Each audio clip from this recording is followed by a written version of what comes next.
Salut! Aujourd'hui, je vais t'expliquer un peu comment j'ai atterri au chômage et au CPS. Parce que contrairement à ce qu'on voudrait bien nous faire croire absolument, il n'y a pas que des fainéants et des assistés qui se retrouvent au chômage ou au CPS ou l'un et puis l'autre. Il y a parfois des personnes qui ont des gros problèmes dans leur vie, des accidents de parcours, des choses comme ça, ou qui ont besoin d'un peu de temps pour faire certaines choses. Moi, c'est comme ça que ça s'est passé en fait. J'ai travaillé pendant 28 ans. J'ai fait plusieurs boulots différents, mais c'est pas le sujet. Et le dernier que j'ai eu, c'était dans l'administration communale. Et je me suis retrouvée en 2020 en burn-out. Et la seule chose qui fait que je ne me suis pas écroulée, comme on peut s'écrouler en général avec un burn-out, à se retrouver à plus savoir rien faire, mais en fait, c'est les confinements. Ce sont les confinements qui m'ont sauvée du crash total.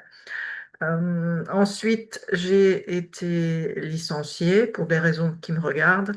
Euh, donc j'ai arrêté de travailler en fin 2020 et comme j'avais une prime, en partie une prime de licenciement, je n'ai pas dû m'inscrire au chômage tout de suite. Je me suis inscrite au chômage à partir du mois de mai 2021.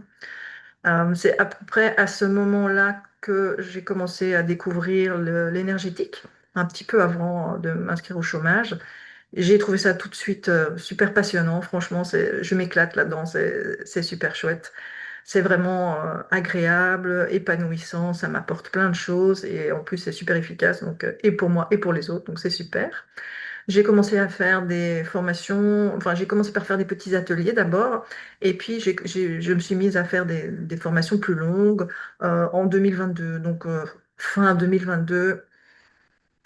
J'ai fait une grande formation qui a duré 15 mois et début 2024, j'ai fait une autre formation assez longue aussi qui m'a pris 8 mois où il y avait, donc dans les deux, hein, il y avait des modules à faire chaque semaine. C'était en partie enregistré pour la théorie et alors c'était en live pour pouvoir faire les pratiques. En même temps, toutes ces pratiques m'ont permis de récupérer un peu de mon état émotionnel et nerveux du burn-out.